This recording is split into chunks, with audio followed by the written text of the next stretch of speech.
time ago, the World Health Organization declared the outbreak an international public health emergency. Pilipinas ang may pinakamaraming bagong kaso ng COVID-19. Community quarantine is hereby imposed in the entire of Metro Manila. More than 10,000 new cases of COVID-19 in a single day. It says India's death toll could be a staggering 10 times higher than the official tally. Now, that would mean 4.7 million additional deaths from the storm.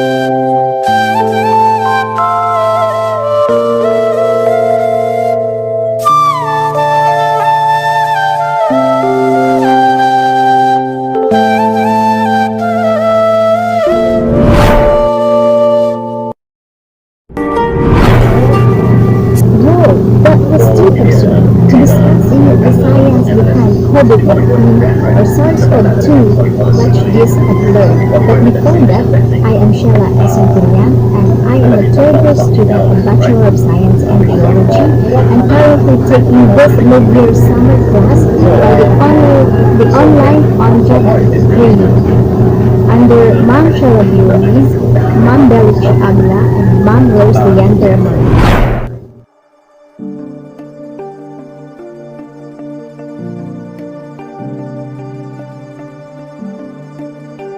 Is SARS-CoV-2. It belongs to the family of coronaviruses, named from the crown-like spike on its surfaces. SARS-CoV-2 can cause COVID-19, a contagious viral infection that attacks primarily your lungs and throat. So what actually happens in your body when you contract the coronavirus? What exactly causes your body to develop pneumonia?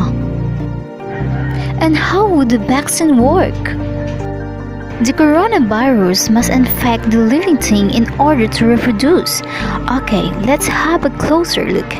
The virus or genetically materials contains information to make more copies of itself of a protein shell to provide a hard protective enclosures for the genetic materials as the virus travels between the people and infect. Outer envelope allows the virus to infect cells by merging with the cell's outer membrane, projecting the envelope or spikes of protein molecules. Both a typical influenza virus and the new coronavirus use their spikes like a key to get inside the cell in your body, where it takes over its internal machinery before pushing it to build the components of a new viruses. When an infected person talks, coughs or sneezes, droplets carrying the virus may land in your mouth or nose and then move into your lungs. Once inside your body, the virus comes into contact with your cells in your throat, nose, and lungs. One spike on the virus inserts into your receptor molecules on your healthy cell membrane like a key and a lock. These actions allows the virus to get inside your cell. A typical flu virus would travel inside a sac made from your cell membrane to your cell nucleus. That's where your cell houses its old genetic material. The coronavirus, on the other hand, doesn't need to enter the host cell nucleus. It directly accesses parts of the host cell called ribosomes. Ribosomes use genetic information from the virus to make viral proteins, just as the spikes on the virus surface. The packaging structure in your cell then carries the spikes and the vesicles, which merge with your cell's outer layer, the cell membrane. All the parts need to create a new virus gathered just beneath your cell's membrane. Now, a new virus begins to back off from the cell's membrane. Now, when the virus spreading in your body, how can you develop pneumonia symptoms? For this, we'll have to look into your lungs. Each lungs have separate section called lobes. Normally, as you breathe, air moves freely through your trachea or windpipe, then through large tubes called bronchi through smaller tubes called bronchioles, and finally into tiny sacs called alveoli. Your airways and alveoli are flexible and springy. When you breathe in, each air sacs are placed like a small balloon, and when you exhale, the sacs deflate. Small blood vessels called capillaries surround your alveoli. Oxygen from the air you breathe passes into your capillaries. Then carbon dioxide from your body passes out of your capillaries into your alveoli so that your lungs can get rid of it when you exhale. Your airways catch most germs and the mucus that lines in your trachea, bronchi, and bronchioles. In a healthy body, hair-like cilia lining the tubes constantly push the mucus and germs out of your airways when you may expel them by coughing. Normally, cells of your immune system attack viruses and germs that you may pass your mucus and cilia enter your alveoli. However, if your immune system is weakened, like in the case of coronavirus infection, the virus can overwhelm your immune cells in your bronchioles and alveoli and become inflamed. Your immune system attacks the multiplying viruses. Inflammation can cause your alveoli to fill with fluids, making it difficult for your body to get the oxygen it needs. You could develop lobar pneumonia, where one lobe of your lungs is affected, or you could have bronchopneumonia that affects many areas of your lungs. Pneumonia may cause difficulty in breathing, chest pain, coughing, fever and chills, confusion, headache, muscle pain, and fatigue. It can also lead to more serious complications. Respiratory failure occurs when your breathing becomes so difficult that you need a machine called a ventilator to help you breathe. These are the machines that save lives, and medical device companies currently ramp up production for. Whether you could develop the symptoms depends on a lot of factors such as your age and whether you already have an existing condition. While all this sounds scary, the push to develop a coronavirus vaccine is moving at high speed. Studies of other coronavirus lead most researchers to assume that people who have recovered from a SARS-CoV-2 infection could be protected from reinfection for a period of time. But the assumption needs to be backed by empirical evidence, and some studies suggest otherwise. There are several different approaches for potential vaccine against the coronavirus. The basic idea is that you would get a shot that contains faint version of the virus. The vaccine would expose your body to the virus that is too weak to cause infection, but just strong enough to stimulate an immune response. But in a few weeks, cells in your immune system would make a marker called antibodies, which would be specific for only the coronavirus, or specifically its spike protein. Antibodies then attach to the virus and prevent it from attaching to your cell. Your immune system then responds to the signals from the antibodies by consuming and destroying the clumps of viruses. If you then catch the real virus at a later stage, your body would recognize and destroy it. In other words, your immune system is now primed. Collecting evidence whether this will be a possible, safe and effective is part of what's taking researchers so long to develop a vaccine.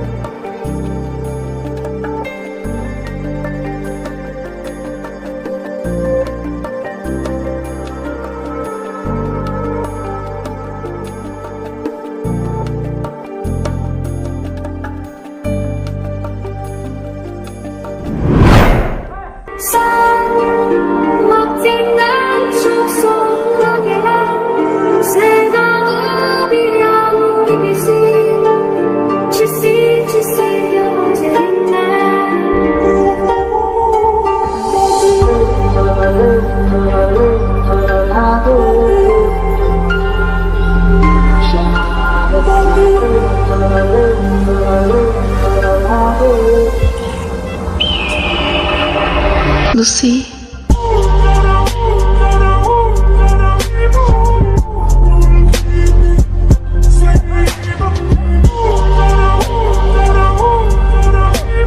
Lucy.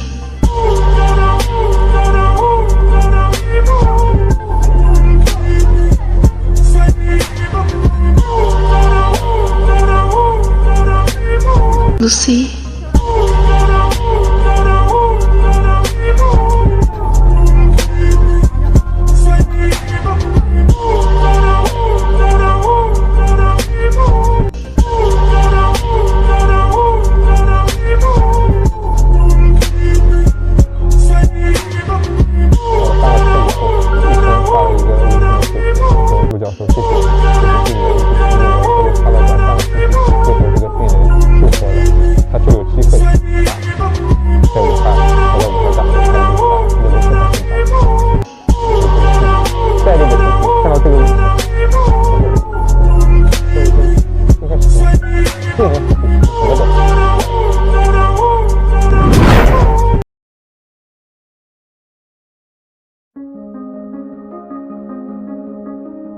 It's interesting that the things we cherish most are the same things we walk right by.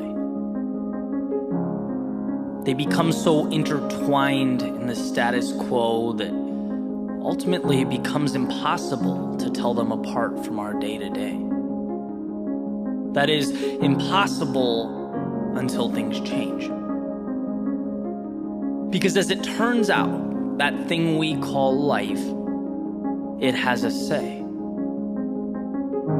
There's a saying, you never really know what you have until it's gone. And sometimes it takes the most abrasive of reminders, the harshest of times, to help us recapture that perspective, to lift us up and show us what we had previously failed to see. And while our darkest moments test our strength, they push our boundaries, even transform our reality, they can also be the bridge that leads us exactly where we need to be. They remind us that sometimes it's not about how we spend our time, but who we spend it with. That quiet brings clarity, and the world can spin so fast that we forget to think about our place within it. It reminds us how humanity is bigger than the sum of its parts, and it takes just as much energy to build up as it does to tear down. It reminds us that no matter where we live, what we speak, or who we pray to, we're not so different after all. It reminds us that there is so much more good in this world than evil, so much more love than hate, and so much promise for tomorrow.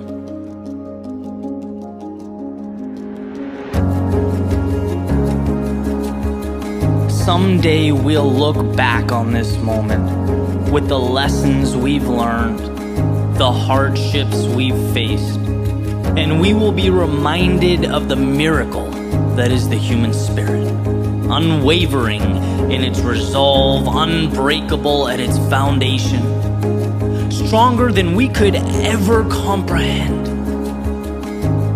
See, sometimes it's hard to look around and find a reason to be optimistic, to understand or comprehend why. But what we'll find is that if we look hard enough, immersed in the uncertainty, the disruption, and in some cases, the tragedy, there's something to be gained.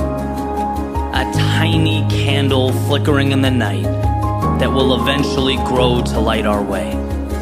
Because that road to tomorrow is paved with hope. There are pages unwritten, stories untold, and a new chapter to begin.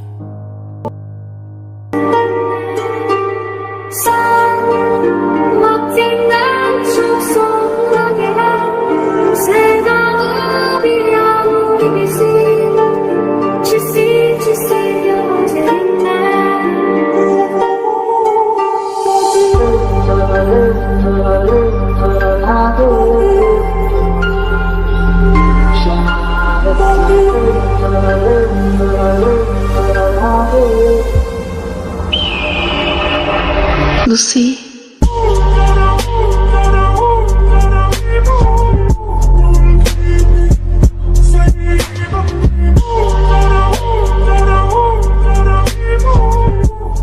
Lucy.